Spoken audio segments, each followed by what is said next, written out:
این خانواده‌ای هستن که منتظرن تعطیل چه بسکتبال بریم بخوابیم. همه ساعت 11 شب تعطیل میشه. خانواده‌ای هستن که بله الان نزدیک 2 ماهه که ما اینجا زندگی میکنیم. بعضیام بیشتر 3 ماهه دیگه. هر کی که میاد اینجا دیگه، حالا بعضیام 1 ماه اومدن اینجا دیگه، جا ندارن دیگه، مجبورن اینجا بمونن. الان هوا سرده دیگه، خودتون هم بهتر میدونین دیگه.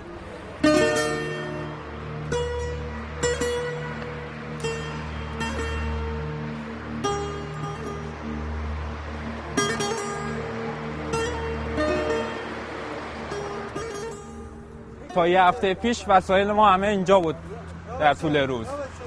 منتها الان دیگه برداشتن بردن، همه رو بردن، شهرداری جمع کرد ریخت توی ماشین سد زباله، داخل ماشین زباله همه رو بردن. De herfst in Athene is koud en vochtig. Zo'n 100 Afghaanse asielzoekers wachten in het park bij het Larisse-station tot ze kunnen slapen. چراغش خاموش میشه. حالا تا نیم ساعت پیشم 10 دقیقه پیشم داشتم بازی میکردم. منتظر میشیم همه برن بیرون، چراغش خاموش بشه، بعد اون موقع میریم داخل، جاهامونو کارتونی چیزی داریم میندازیم یا وسایلی که قبلا داشتیم و پتو اینا که الان نداریم مینداختیم میخوابیدیم. چون بهتر از اینه که روی چمن بخوابیم، چون چمن نم پس میده، خیس میشیم.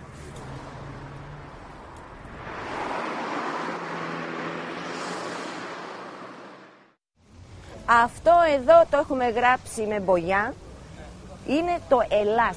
Ελλάς είναι Ελλάδα, είναι Griechenland, είναι Greece. Για να καταλάβουμε ότι οι εισόδους μας, σε όλους τους εισόδους το έχουμε κάνει αυτό, ότι εδώ είναι ελληνικό, διότι μέχρι και το καλοκαίρι δεν μπορούσαμε να μπούμε εμείς από αυτό το σημείο και μέσα. Ήτανε παντού γεμάτο ξένους. Όταν λέμε γεμάτο, γεμάτο. Griekenland voor de Grieken. Het Attikaplein wordt 24 uur per dag bewaakt door het comité van bezorgde burgers. Η πλατεία Αττικής δεν ονομαζόταν πλατεία Αττικής, ονομαζόταν πλατεία Αφγανιστάν. Έδιναν ένα χαρτάκι στον ταξιτζή και λέγανε θέλουμε να πάμε στην πλατεία Αφγανιστάν. Και τους έφερναν όλους εδώ. Κάθε μέρα τους κυνηγάμε. Μας ευβιάζουν, η πλατεία πλέον δεν είναι ελληνικά. Προσπαθούμε να την κάνουμε ελληνικά. Προσπαθούμε να την κάνουμε να παίξουν οι Έλληνες και τα Ελληνόπουλα. Δεν θα μου εξηγήσει εμένα. Τι έγινε σήμερα εδώ? Σήμερα τι έγινε? Ήταν ήσυχα? Είχε κόσμο? Σχετικά περνάγανε. Δεν είναι ήσυχη ποτέ η πλατεία. Terug naar de andere kant van de stad.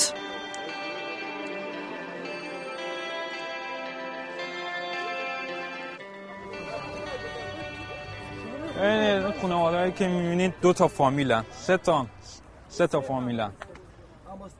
اومدن یونان، با چه سختی هرچی پول داشتن هزینه کردن دیگه چیزی ندارن که برن اتاق اجاره کنن یا برن تو هتل، دیگه مجبور مثل خودمون پولشون ته کشیده. Καλησπέρα Μαρία. Καλησπέρα. Τι κάνεις? Καλά, είναι καλά, μια χαρά. Τι έγινε σήμερα, όλα ήσυχα εδώ? Όχι. Τι είχαμε? Όπως πάντα. Πρόβλημα με τα αυτοκίνητα. Κάποιοι τη νύχτα είχαν έρθει και έσπαζαν με βαριοτικούλες στα τζάμια. Ναι, το άκουσα. Athene is niet alleen meer die lichtvoetige toeristenstad. Midden in het centrum ontstaat een humanitaire crisis.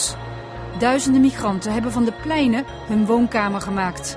Tot ze worden weggejaagd en ze zich verplaatsen naar een andere plek. Afgelopen zomer ontruimden de bezorgde burgers hun Attikaplein. Go home! All of you! You are not wanted here! They are all thieves! They are full of diseases! No. They are too many! We are so small! Back off! Go back! Τι μιλάς μαλακιά? Τρόμαρε!